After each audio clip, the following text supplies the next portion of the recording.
Hi, hello, and welcome. Today we're gonna paint a Studio Ghibli scene. I did only one of these scenes before and I posted it on my Instagram, and people were really excited about it, and I was too because I learned so much. So I decided to do another one.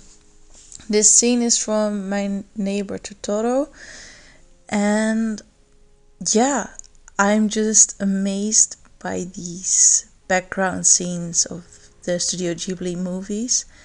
And while painting it, what I was amazed by was how everything you paint includes blue. Like, even what's on the roads later on, even the pink colors have some blue in them. So that was really interesting.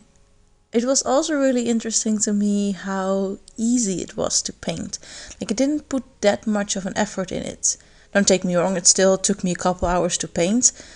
And it's not perfect, and I did struggle, but I had expected this to be so far out of my reach, and it was just not. I was really proud of myself for the little things, like guessing the color of the clouds. This is indigo with white, and that was the perfect blue color. So all these little things like guessing the correct colors or having the correct values, it was just really, well, it did a lot of good for me, for my self-confidence in painting, that I could guess that. And it was a really fun exercise. When I started this sketchbook, I said that I would do at least one master study, and I thought that the Studio Ghibli would count as a master study. I would still like to do like the masters of old study, like a Van Gogh or Van Gogh or something like that. But for now, these just taught me so much. I always hear other artists say that they learn so much by copying work from artists that they love.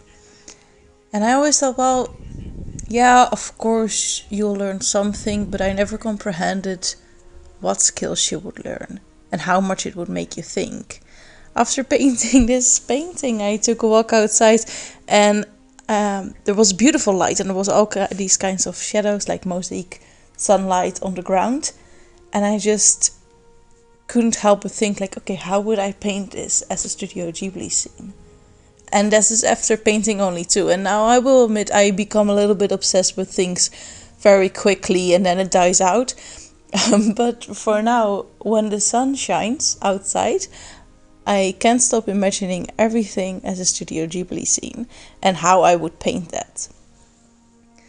Another thing that was a great takeaway for me for this is that it's all shapes and values. I knew that already, but I didn't know how much it mattered until I painted this. It's really no detail at all. And when you look at the scene, you think, whoa, there's so much detail in here. But there's really not. Like, not one tree looks actually like a tree, but altogether, it just looks like a forest.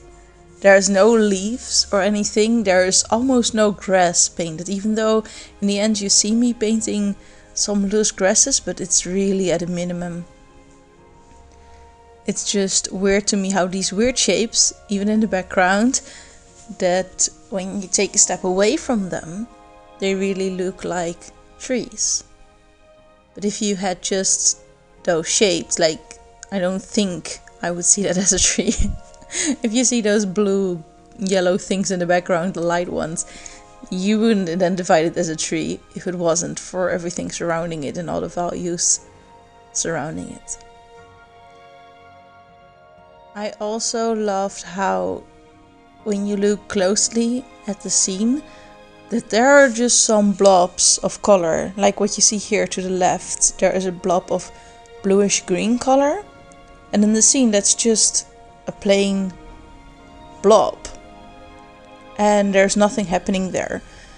And I did read up on it some, like, I do have some art books and I try to read through them, and one art book said that whatever's on the edges has the least detail because it pulls your eye out. So this scene goes from the bottom right to the middle right, and that's where all the detail is. So it pulls your eye in toward that side and out towards the middle right. You can see the clouds are bigger and fluffier on that side. There's a tree with slightly more detail on that side. There was more grass on that side. There's just more happening. And on the left side, you can see that all the shapes are really just blobs. There's really not a lot of detail in it. And when it's finished, I recommend you take a look at it again. And you can see that on the left side, there's just not much happening. It's just flat colors. And I never would have seen that have I not spent hours on this painting. And have I not read the book that taught me about how the eye pulls you in and out again. So for the scene, this makes a lot of sense because there's someone coming in on the bottom right and going out on the middle right. So it makes a lot of sense for your eyes to go that way and then follow the character. But for a painting in your sketchbook, it makes it so your eye doesn't linger that much. And I painted another one where your eye is pulled to the middle of the painting. And there I find myself looking at it much longer than this one. So that's an interesting thing that I want to experiment with. Like, how do I keep eyes on the painting instead of naturally moving away? I find this painting very pleasing to the eye, but I think when you go through my sketchbook, you would just flip over this page. You wouldn't look at it that long. And that's because of how it's structured. So yeah, a lot of blabbing from me. Here we come to the part with the road where you can see that there's still a lot of blue in it. This bottom part is like purple almost. But even in the top part there's a little blue in it. The only pieces that do not have blue is the pure white that I added. And I just love how eventually, while building up like each part of like the background, the middle part and the foreground of this painting, it suddenly becomes this whole painting. Even though I feel like it's not finished, like I feel like there's more to it, and suddenly it was finished.